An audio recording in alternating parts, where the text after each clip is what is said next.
రాజకీయ గురించి మాట్లాడకూడదు, మాట్లాడినా ఎందుకు టైం వేస్ట్ అని అనుకున్నా. కానీ మాట్లాడకపోతే నిజాలనే కొంతమందికి తెలియట్లేదు. వీళ్ళు ఏందనంటే ఇలా అబద్ధ ప్రచారాలతోటి వీళ్ళు ఒక మంచి వాళ్ళం అని చెప్పే ఒక మాస్క్ ఒకటి వేసుకొని ప్రజల్ని ఏ రకంగా దోచుకుంటున్నారో అది అర్థం కావట్లేదు.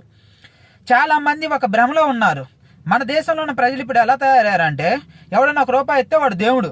ఆ ₹1 ఇచ్చి వాడు మన శ్రమని, మన కష్టాన్ని, మన ఆస్తిని ఒక ₹100 కాదు ఒక ₹1000 దోచుకు తిన్నా, అంతకంటే ఎక్కువ దోచుకు తిన్నా ఎవడు అడగడు. ఎందుకనంటే ఇక్కడ ఫ్రీగా కష్టపడకుండా ₹1 వస్తుంది కదా, ఆ రూపాయి కష్టపడకుండా వస్తుంది కాబట్టి వాడు ఇచ్చిండు కాబట్టి వాడు దేవుడు. అంతే తప్ప వాడు చేయాల్సిన పనేంది? వాడు మనకి ఎంత ఇస్తుండో, ఎంత మన మంచి పేరు చెప్పుకొని ఎంత నొక్కుతుండో ఇలాంటివి ఆలోచించరు. ఇదే రకంగా జనం తయారయ్యారు.